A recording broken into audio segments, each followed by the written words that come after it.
the challenge is to get still and ask yourself, what is the next right move? Not think about, oh, I got all of this stuff. What is the next right move? And then from that space, make the next right move and the next right move. And not to be overwhelmed by it, because you know your life is bigger than that one moment. You know you're not defined by what somebody says is a failure for you, because failure is just there to point you in a different direction. Nothing about my life is lucky. Nothing.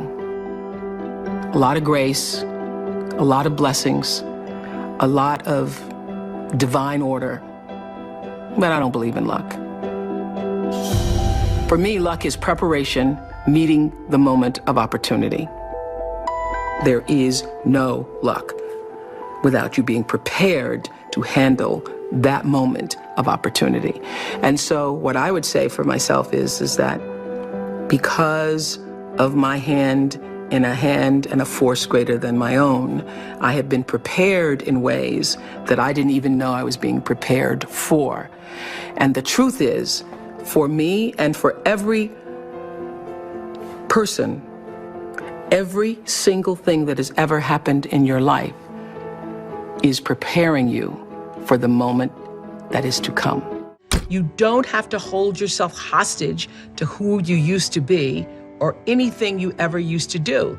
Because who has lived and hasn't made mistakes? When I think about my 20s and what a foolish girl I was, and how I would give over my power to men who really didn't mean me well, but now I hold no grudges against them either, because I realized I'm the one who gave over the power because I didn't know any better.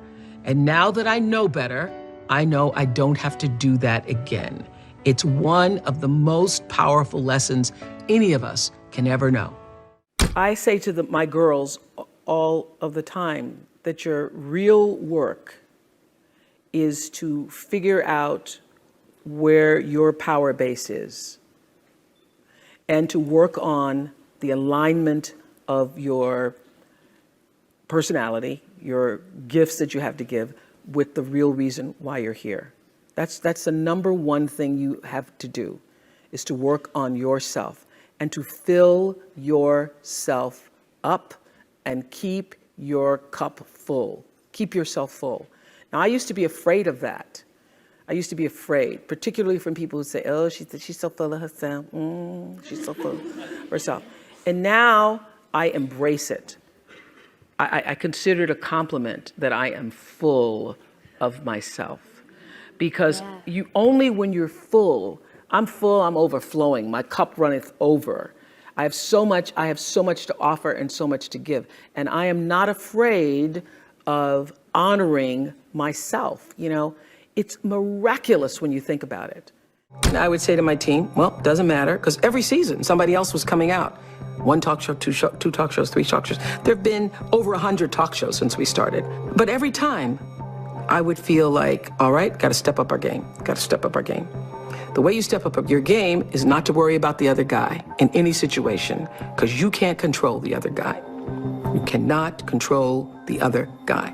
You only have control over yourself. So it's like running a race. The energy that it takes to look back and see where the other guys are takes energy away from you. And if they're too close, it scares you. So that's what I would say to my team all the time. Don't waste your time in the race looking back to see where the other guy is or what the other guy is doing. It's not about the other guy. It's about what can you do. You just need to run that race as hard as you can. You need to give it everything you've got all the time for yourself. My grandmother was a maid. That's all she ever knew. The only real expectation she held for me was that I would one day become a maid and, in her words, have some good white folks, meaning people who would not speak negatively about me, who would allow me to take food home, who would be good to me, would treat me with some level of dignity and respect. That was my grandmother's dream for me. But I had another dream for myself, another, more than a dream. I had a belief for myself. And I remember watching her hang out clothes on a line one day and say to me, you have to watch me, Oprah Gail, because one day you'll have to do this for yourself. And knowing inside myself that that was not going to be my life, Don't know how I knew it, other than that thing that we all have, intuition or an instinct that said, no, this will not be my life. But because I sensed that and was connected to that, and I remember it was a very still moment. It was quiet, and I was still, and I was watching her. I could see her right now with the clothespins in her mouth and putting them on the line and seeing the breath, because it was cold, the moisture coming from her lips. And I knew that that would not be my life. I knew that I will not be hanging clothes on a line in a backyard in Mississippi. So I was either 4 or 5 years old. And that belief that that would not be my life is what I held on to for the longest of times. I just, no matter what, believed that there was something bigger, greater, more for me. I always understood that there really was no difference between me and the audience. At times, I might have had better shoes, but at the core of what really matters, that we are the same. And you know how I know that? Because all of us are seeking the same thing. You're here at this fabulous school, and we'll go out into the world and each pursue based upon what you believe your talents are, what your skills are, maybe your gifts are, but you're seeking the same thing.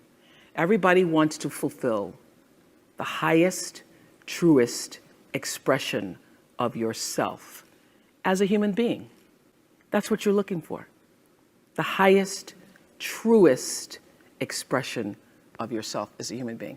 And because I understand that if you're working in a bakery and that's where you want to be, and that may be what you've always wanted to do, is to bake pies for people or bake cakes for people or to offer your gift, then that's for you. And there's no difference between you and me, except that's your platform. That's your show every day. So my understanding of that has allowed me to reach everyone. To reach everyone. And there's no way that you wouldn't, because that's what I truly feel. A lot of people don't know their purpose. And if you don't know your purpose, your immediate goal is to figure that out, because otherwise you're just wandering around here. So the moment you can figure out what it is you're supposed to be doing, the sooner you are able to get about the business of doing that. My life is fueled by my being, and the being fuels the doing. So I come from a centered place. I come from a focused place. I come from compassion. It's just my nature. I come from a willingness to understand and to be understood. Right. And I come from wanting to connect. I mean, the secret of that show for 25 years is that people could see themselves in me. All over the world, they could see themselves in me. And even as I became more and more financially successful, which was a big surprise to me, I was like, oh my God, this is so exciting. You mean you got more than that 30,000? I got more than 30,000 by the time I was 30. But what I realized is, through the whole process, because I'm grounded in my own self, that although I could have more shoes, my feet stayed on the ground, although I was wearing better shoes. These are kind of cute today, too. So I could keep my feet on the ground, even though I could get more shoes. And I could understand that it really was because I was grounded. I've done was doing and continue to this day to do the consciousness work. I work at staying awake. Dear, beautiful, brown-skinned girl. And I use the word beautiful because I know that's never a word you would call yourself. I look into your eyes and I see the light and hope of myself. In this photo, you're just about to turn 20, posing outside the television station where you were recently hired as a reporter. You look calm. You look happy. But I know how scared you are. If I could say anything to you, it would be, relax. It's gonna be okay, girl.